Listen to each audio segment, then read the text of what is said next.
네, 안녕하십니까.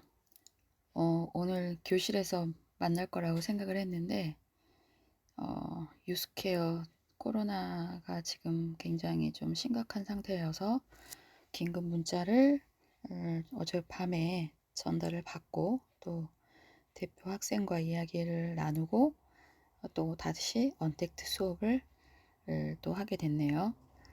오늘은 14장 아동복지의 과제와 방향 정리 파트이고요. 이 부분은 사실 교실에서 마무리하는 차원에서 전체적으로 터치하면서 정리를 해드리려고 했는데 이렇게 다시 온라인으로 수업을 할 줄 몰랐어요. 이번 주까지 건강하고 안전하게 집에서 수업을 들으시고 좀 뭔가 시청에서 좀 단속을 하고 정리가 되면 다음 주에 안전하게 교실에서 이제 만나서 기말에 대한 이야기, 그다음에 지금 이번 주 시험에 대한 부분으로 지금 다른 과목들은 기말고사를 지금 출제하고 있거든요.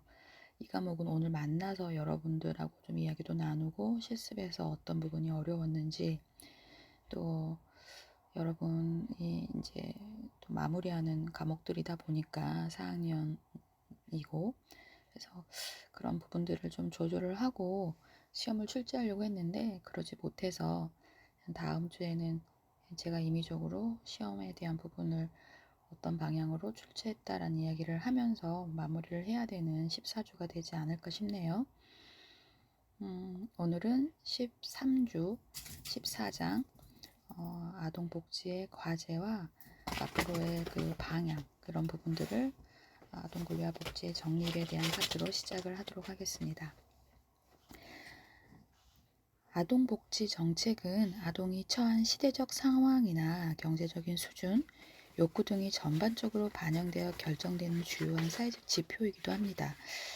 최근 심각한 사회 문제로 대두되고 있는 낮은 출산율과 증가하는 가족 해체 등의 여러 사회 현상은 아동복지에 대한 기존의 접근 방법의 한계가 있음을 의미하며 따라서 기존의 복지 패러다임의 변화를 필요로 하고 있다고 볼 수 있습니다. 아동복지 정책은 지향하는 목표에 따라 예방지향적 복지와 치료지향적 복지, 가족보호복지와 시설보호복지, 보완적 복지와 제도적 복지 등 여러 가지 기준으로 분류할 수 있습니다. 지금까지 우리나라의 아동복지 정책은 이러한 접근 방법 중 어디까지나 예방보다는 치료 지향적이고 가정보호보다는 시설보호 중심이며 제도적 접근보다는 보완적 접근이 우선시 되었다고 볼 수 있는데요.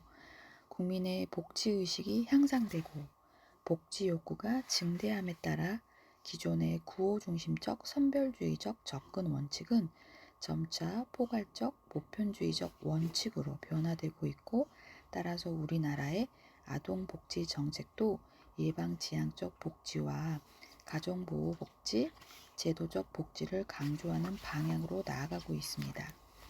2019년 아동정책에 대한 종합적인 수행과 아동복지 관련 사업의 효과적인 수행을 위해 아동권리보장원이 설립되었고 2020년부터는 보호가 필요한 아동 지원, 중앙입양원이나 중앙가정위탁지원센터가 이제 보호가 필요한 아동 지원센터라고 볼 수 있고요. 보호가 필요한 아동 자립 지원은 아동 자립 지원단이나 디딤시아 지원단이 있다고 합니다. 또 아동 돌봄은 지역아동센터나 드림스타트 사업 지원단이 아동 돌봄에 대한 집중하는 것이고요.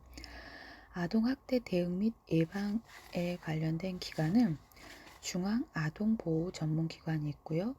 아동 실종 대응에 대한 기관은 실종아동전문기관이 있습니다. 이렇듯 민간에 분산되어 운영 중인 8개 기관을 통합하여 업무를 수행하게 됩니다. 아직도 우리나라의 아동복지 수준은 아동과 그들 가족의 다양한 욕구를 수용하기에는 미흡한 수준이며 복지의 다양한 영역에 걸쳐 체계적이고 전문적인 서비스와 이를 뒷받침하는 정책이 수립되어야 할 것입니다. 그래서 마무리하는 14장 아동복지의 과제와 방향의 정리 파트에서는 앞서 살펴본 아동복지의 세부 영역별로 현재 우리나라의 아동복지의 주요 과제와 논쟁점들에 대해서 살펴보고, 이에 기초하여 앞으로 지향해야 할 방향을 제시하는 파트이기도 합니다. 아동복지의 과제가 이제 앞서 살펴본 우리나라 아동복지의 영역별로 해결해야 할 주요 과제에 대한 부분인데요. 첫 번째, 보육사업에 대한 과제를 살펴보면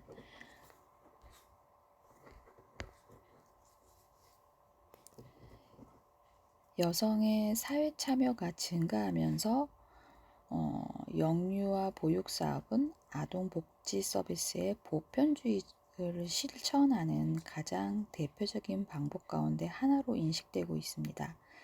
1921년 서울에 처음으로 타가소가 설립되면서 시작된 우리나라의 보육사업은 1989년 영유아 보육법의 제정, 2004년 보육시설 평가 인증제의 도입, 2012년 누리과정의 도입 등 양적 질적 차원에서 많은 발전이 이루어졌습니다. 그런데 여러 가지 과제를 이제 안고 있다라고 볼 수 있는데, 그 첫 번째가 보육 정책에 대한 국가적 책임 인식이 미흡하다는 것입니다. 최근 심각한 사회 문제로 대두되고 있는 저출산율의 부정적인 파급 효과를 차단하기 위해서 국공립 어린이집의 확충이라든지 보육비용 지원 확대라든지 그래서 이제 이런 보육료를 국가에서 22만 원 바우처를 카드에다 넣어주고 그걸 시설에 결제하게 하고, 그래서 이제 시설로 아이들이 이제 많이 맡겨지는 시스템이기도 하고, 그래서 그런 22만 원을 보내지 않으면 마치 손해보는 느낌?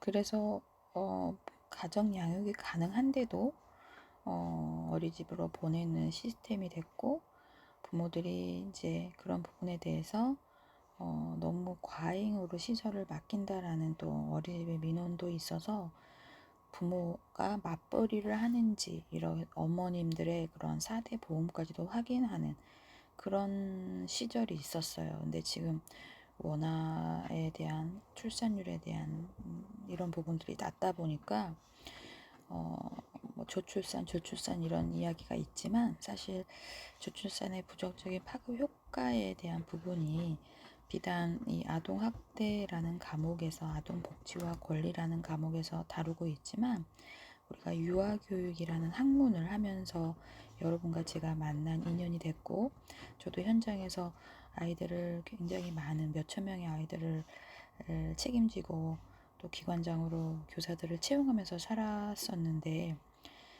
사실 요즘은 이렇게 유아교육과 또 이제 간호학과 이렇게 아이들에 대한 부분들은 항상 인기 있는 과였기도 하였지만, 요즘은 간호학과가 더 어떻게 보면 인기과라고 할 정도로, 그래서 이제 노후화되고 있고 노령화되고 있고 여러 가지에 대한 부분이, 출산율이 저조하다는 건 결국은 여러분이 앞으로 일하게 되는 기관, 유치원, 어린이집의 수가 점점점 줄어들 수밖에 없고, 또 이렇게 시설에 맡겨지는 보육비용 지원이 확대라는 부분에 372페이지 하고 있고요. 보육비용 지원이 확대됨으로써 부모들이 아이들을 기관에 맡기고 맞벌이를 하게 되는 부분에 대해서 지원을 이제 좀 더 하다 보니까 어머님들이 어때요? 출산이라든지 양육이라든지 이런 파트를 이제 국가가 책임지겠다라는 이야기에 어느 정도 그냥 합리화를 시켜버리고 아이들을 좀 책임지지 않는 그런 부분들도 사실 현장에서는 되게 비일비재하게 많거든요.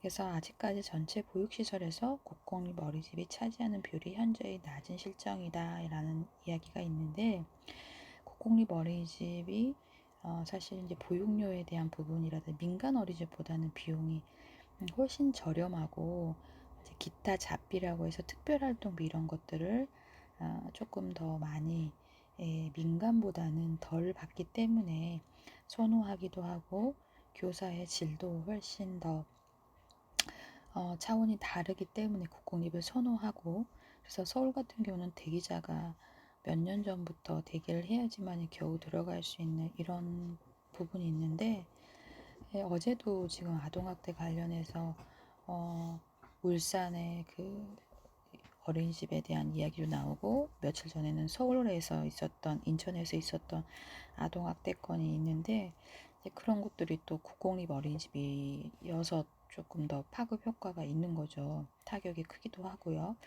그래서 믿었던 국공립 어린이집까지도 그렇게 이제 교사의 질이라든지 이런 상시 지원이 이런 것들이 아직까지도 관리가 안 되고 있는 것이냐, 지도 점검을 어떻게 하느냐 해서 이런 민원들도 있기도 하는데 이런 지금 저출산의 문제에 대한 부분으로 국가가 타개하기 위해서 아이는 국가가 키운다라는 형식적인 구호에 그치지 않고 내실 있게 국가적 차원에서 모든 아동들이 최소한의 부담으로 안전하게 보호와 교육을 받을 수 있도록 하는 공공재로서의 보육에 대한 인식 전환이 무엇보다도 우선적인 과제이다라고 볼 수 있습니다. 두 번째로 발달해서 영유아기의 중요성에 대한 인식과 이에 따른 보육의 질적 수준을 향상시키는 것도 시급한 과제이기도 합니다. 우리나라의 보육사업은 초기에 양적인 확대에 초점을 맞춘 나머지 질적인 측면은 상대적으로 등한시되어 왔습니다. 영유아기의 경험이 이후의 발달에 미치는 영향을 감안할 때 앞으로는 보육의 질적인 향상, 특히 보육 교직원들의 자질 향상을 위한 자격 기준의 강화나 재교육이 필요합니다. 보육교사의 자질 못지않게 어린이집의 전반적인 환경 개선과 내실 있는 보육 프로그램의 제공, 영유아의 건강, 영양관리 및 안전관리 기준이 강화되어야 하는 부분이 필요합니다. 잘 준비된 보육 환경은 영유아의 발달을 촉진시키며 교사와 영유아 간의 상호작용을 촉진시키는 기능을 하기도 합니다. 그러므로 어린이집에서의 사고를 최소화하고 안전하고 균형 잡힌 급식이 가능하도록 환경 개선과 관리가 이루어져야 하는 부분이 있습니다. 균형 잡힌 급식이 가능하도록 환경 개선 관리가 이루어져야 한다라는 내용이 이제 교재에 있지만 이걸 좀 더 부수적으로 현장의 원장으로서 근무를 했던 부분에 대해서 조금 덧붙여 설명을 하자면 급식 모니터링이라는 시스템이 있어요. 그래서 구청에서 보육 전문가로서 저도 이제 활동을 했었는데 이제 약간의 그 출장비를 받고 일정 어린이집을 뭐 언제 정도의 날짜는 알려주지는 않고요. 언제 정도의 뭐 5월 둘째나 셋째 주에 한번 가겠습니다 라는 정도로만 공문을 띄우고 담당 공무원하고 보육 전문가인 저와 또 학부모 모니터링 전문가가 있어요. 그렇게 해서 세 명이 시설에 가서 급식 관련된 냉장고를 열어서 여러 재료들을 보고 혹시나 냉장고에 날짜 관리가 안 되고 있거나 검정 비닐가 들어가 있거나 또 균형 잡힌 식단에 대한 부분 일주일에 3회 정도 신선한 과일과 채소가 세팅이 되고 있는지 위생적으로 철저하게 관리가 되고 있는지 또 주방에 이런 동선이나 이런 화기에 대한 부분 이런 부분들을 관리가 되고 있는지에 대해서 우선 현장에서 그런 부분들이 급식 모니터링 그런 제도가 있어요.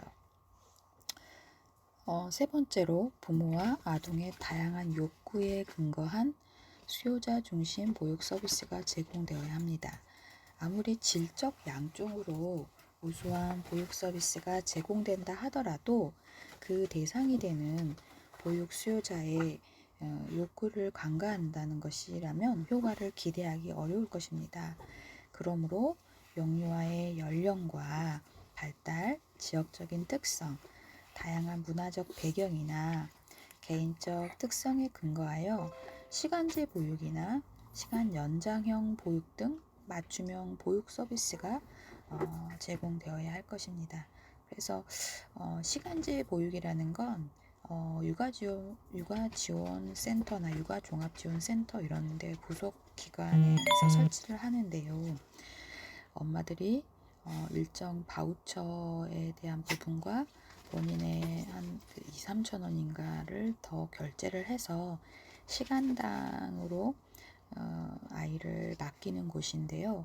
이제 보육교사가 항시 근무를 하고 있고 연령에 대한 부분이라든지 인원에 대한 제한도 분명히 있지만 이제 그래서 어디 뭐 급하게 병원을 간다거나 면접을 보러 간다거나 그래서 항상 아이들을 이렇게 보육시키는 어린이집이 아니라 이렇게 시간제로 시간당 계산을 해서 운영을 하는 시간제 보육 서비스도 있고 그 시간제로 근무하는 교사도 근무 형태가 좀 다양한 세팅이 있긴 하지만 경력이 인정이 되는 근무 형태가 있다라는 것을 알려드리면서 우리 교재 373페이지의 사진이 시간제 보육이 가능한 육아지원센터의 내부 놀이공간이라고 해서 이렇게 사진 안내가 나와 있는데 저도 이제 육아종합지원센터에서 주관하는 누리과정 연수를 지금 매달 하거든요.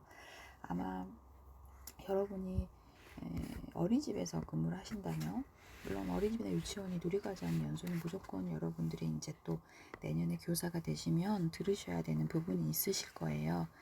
근데 이제 어린이집 파트에서 하는 부분은 육아종합지원센터에서 주관을 하는 거라서 제가 이제 매달 토요일 날에 일정 선생님들 150명, 100명 이렇게 줌으로 지금은 하고 있는데 그래서 만약에 여러분이 어린이집에서 근무를 하시면 언택트하게 이제 줌으로 누리 연수 때 또 만남이 있을 수도 있다라는 이야기. 그래서 장애 아동 복지 사업에 대한 부분으로 과제를 살펴보면 정부는 1981년에 심신장애자 복지법을 제정하고 보건사회부에 장애인 복지 전담부서인 재활과를 설치함으로써 장애 아동 복지 사업의 법적인 기틀을 마련한 이후 각종 법령과 제도 개선을 통해 장애 아동 복지를 위해 노력해 왔습니다. 2007년에는 장애인 등에 대한 특수교육법이 제정됨으로써 사회 통합을 위한 발판을 마련하였기도 했는데요. 현재 우리나라에서는 장애인 활동 지원제도, 장애 아동 수당, 발달 장애인 지원법 등 다양한 제도가 지속적으로 마련되었으나 장애 아동 복지는 여러 가지 해결해 나가야 할 많은 과제를 안고 있습니다. 그 첫 번째가 장애 아동의 욕구에 능동적으로 대처하기 위한 복지 전달 체계를 구축함으로써 국가적 차원에서 장애 아동 복지 사업에 대한 체계적 접근이 필요합니다. 정부에서도 2019년부터 장애 등급제의 단계적 폐지와 수요자 중심의 장애인 지원 체계를 구축하고자 표방하고 있는 만큼 이론화된 복지 전달 체계 구축을 통해 장애의 원인이 되는 질병의 조기 발견 및 치료를 통한 장애 예방 사업을 강화하고 현재 시행하고 있는 복지 서비스의 혜택을 모든 장애 아동이 받을 수 있도록 홍보 체계와 인프라를 구축해 나가야 할 것입니다. 두 번째로 장애 아동 복지 관련 종사자의 질과 복지시설의 질은 장애 아동 복지의 질과 직결되는 중요한 문제가 있습니다. 따라서 국가적 차원에서 현재 남발되고 있는 관련 자격증을 국가인증 자격증으로 대체해 나가도록 장애 아동 복지 관련 종사자 양성 과정을 구축하고 제공기관에 대한 정기적인 평가를 통해서 종사자의 전문성 강화와 기관의 질적 수준을 향상시키기 위한 노력이 필요합니다. 세 번째로 장애 아동에 대한 재활치료 서비스의 확대와 통합이 필요합니다. 장애 아동에 대한 재활치료 서비스는 조기 개입의 효과를 극대화시킨다는 점에서 사회적으로도 중요한 의미를 갖습니다. 이러한 취지에서 2012년부터 장애 아동 발달 재활 서비스가 시행되고 있으나 물리치료와 작업치료가 제외되고 있어서 장애 아동의 요구를 제대로 반영하지 못하고 있고, 보건복지부의 발달 재활 서비스와 교육부의 치료 지원이라는 서비스의 이원화된 전달 체계의 문제점이 지적되고 있습니다. 그러므로 장애 아동의 욕구를 종합적으로 고려한 실질적이고 차별화된 다양한 장애 아동 발달 재활 서비스가 확대 실시될 수 있도록 실질적인 지원 방안이 마련되어야 할 것입니다. 넷째로 장애 아동 가족에 대한 정서적, 교육적, 경제적 지원을 확대해 나가는 것입니다. 장애 아동에 대한 공적 돌봄 서비스 비율이 점차 증가하고 있으나 아직도 가족 구성원이 차지하는 비중이 절대적이라고 볼 수 있는데요. 장애 아동의 가족들은 장애 아동에 대한 부정적인 사회적 인식이나 교육 방법에 대한 정보 부족, 특수교육을 위한 경제적 부담 등으로 인해 많은 어려움을 경험하고 있습니다. 따라서 장애 아동 가족의 특별한 욕구를 해결해 주기 위한 정서적 지원뿐만 아니라 장애 아동의 행동 지도 및 교육 방법 등 부모 역할과 관련된 지원도 필요합니다. 무엇보다도 장애 아동 가족의 양육 부담에도 경제적인 부담이 가장 큰 어려움으로 지적되고 있는 만큼 장애 유형에 관계없이 장애 아동 수당 지원과 장애 아동 재활 치료 바우처 사업의 확대 등 경제적 지원을 확대하고 직업 재활을 통해 장애 아동의 소득 보장 서비스를 보다 강화하는 것이 우선적인 과제라는 것입니다. 세 번째로 학대 아동 보호 사업의 과제를 살펴보면 1991년에 우리나라가 UN 아동 권리 협약에 가입한 이래 아동학대 방지를 위한 아동복지법 개정의 필요성은 지속적으로 제기되어 왔습니다. 2000년 정부 개정된 아동복지법은 그 핵심 내용이 아동학대 관련 규정의 신설 등 아동학대의 예방과 조치에 집중되어 있습니다.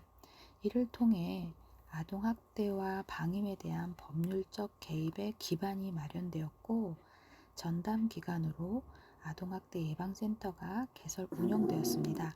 2014년 아동학대 범죄 처벌법의 제정과 더불어 2016년 아동복지법의 개정은 아동학대 예방과 피해 아동의 보호를 위한 부분에서 대폭적인 변화를 가져왔으며 아동을 학대와 방임으로부터 보호하기 위한 제도로 점차 정착되고 있으나 다음과 같은 과제를 안고 있는데요. 그 첫 번째로 아동학대에 대한 사회적 인식의 전환이 무엇보다도 선결 과제가 있습니다. 귀한 자식 미안 데 더 때리고 미운 자식 떡 한 개 더 준다는 속담처럼 전통적으로 우리나라는 체벌에 대한 관대한 문화입니다. 이는 결과적으로 아동학대는 어디까지나 가정 내 문제라는 인식을 초래하였고 2014년에 아동복지법 개정에 따라서 아동학대 신고가 112로 통합되고 신고 의무자의 범위도 어린이집, 유치원, 초중등 고등학교 장 교직원을 포함시킴으로써 신고 의무 규정을 강화하였으며 신고 의무 교육 실시를 법으로 명시하게 됩니다. 그런데 이러한 교육이 형식적으로 이루어지는 경우가 많아서 교육을 받지 않고 과태료를 대신하는 기관들이 다수 보고되고 있으며 이는 아직도 아동학대 신고 의무에 대한 의식이 낮은 수준임을 반영하는 것이라고 볼 수 있습니다. 따라서 아동학대의 심각성에 대한 적극적인 홍보를 통해서 아동학대 예방을 위한 국민적 인식 전환과 신고 의무자에 대한 교육 및 신변 보호 등을 통해서 신고를 활성화시켜 나가야 하는 필요성이 제기되고 있습니다. 사실 신고를 한 의무자에 대해서 신변이 노출이 돼가지고 해코지를 당하는 뉴스들을 한 번씩 접하게 되는데요. 신변 보호에 대한 부분은 조금 더 구체적으로 그런 부분들이 노출되지 않도록 잘 지켜주시는 게 이런 부분을 활성화시키는 부분이라고 생각이 듭니다. 두 번째로 우리나라의 아동학대에 관한 법률은 2014년 아동학대 범죄처벌법 제정과 2016년 아동복지법의 개정을 통해서 상당 부분 진전을 이루었으나 아직도 상당 부분 보완이 필요합니다. 아동복지법에서는 아동학대를 방지하기 위한 친권 제한이나 친권 상실의 조치를 적시하는 반면 민법에서는 아동의 당사자 적격을 인정하지 않고 있어서 아동의 법적 권리가 제한되고 있습니다. 따라서 민법에서 아동학대 관련 소송에서 아동의 발달 상태를 고려한 아동의 당사자 적격을 인정해야 하는 부분이 있습니다. 우리나라에서 아동은 자신을 학대하는 상대자를 대상으로 소송할 수 있는 자격을 인정받지 못하고 있는데요. 아동 자신이 후견인을 지정할 수도 없고 심지어 부모가 학대자인 경우에도 아동의 소송 후견인을 부모가 지정하도록 법제화되어 있다고 합니다. 2016년에 개정된 아동복지법에서 아동학대 행위자의 아동 관련 기관의 취업 제한이나 학대 아동 쉼터의 법적 근거를 마련하는 것은 고무적이라고 볼 수 있습니다. 학대 피해 아동에 대한 사후 관리나 지도에 대한 보호자의 협조를 의무화한 것이나 아동학대 행위자가 아동보호 전문기관의 장으로부터 상담, 교육 및 심리적 치료 등 필요한 지원을 받을 것을 공고받은 경우 이에 성실히 참여하도록 의무화한 것은 매우 바람직합니다. 그러나 보호자에게 사후 관리나 지원에 대한 협조 의무만을 부과하고 있을 뿐 이를 거부하거나 방해하는 경우나 학대 행위자의 참여 거부나 불성실한 참여에 대한 제재 규명이 없어서 선언적 효과에 그치게 될 우려가 있으므로 이에 대한 보완이 필요합니다. 세 번째로 아동 보호를 위한 안정적인 국가 예산의 확보가 필요합니다. 어떤 사업이든 항상 예산 확보가 필요한 부분인데요. 2014년 아동학대 관련 업무가 국고 환수 이후 아동학대 예방 예산은 보건복지부 예산 항목으로 편성되지 못하고 범죄 피해자 보호기금과 복권기금에서 충당되고 있습니다. 아동학대의 수는 증가하고 있고 그 정도의 심각성은 깊어지고 있지만 2016년 아동학대 관련 예산은 185억 6,200만 원으로 보건복지부가 기획재정부에 요구하는 503억 8,800만 원의 36.8%에 불과한 수준이라고 해요. 185억 진짜 작네요. 제가 운영했던 한전 어린이집 같은 경우 애들의 177명에 교직원이 32명, 예산이 18억이었거든요. 그런데 우리나라의 아동학대 관련 예산이 185억밖에 되지 않았다는 게 너무 참 예산 확보가 얼마만큼 부족했는지 36.8%밖에 안 됐다는 거에 대한 안타까운 부분이 있네요. 최근 빈번하게 발생하는 아동학대 사건에 대한 범정부 종합 대책이 마련되고 있지만 이러한 정책을 실천력을 가지고 추진해 나가려고 하기 위해서는 적정한 예산을 필요로 하는 부분이 절실하게 필요한 부분입니다.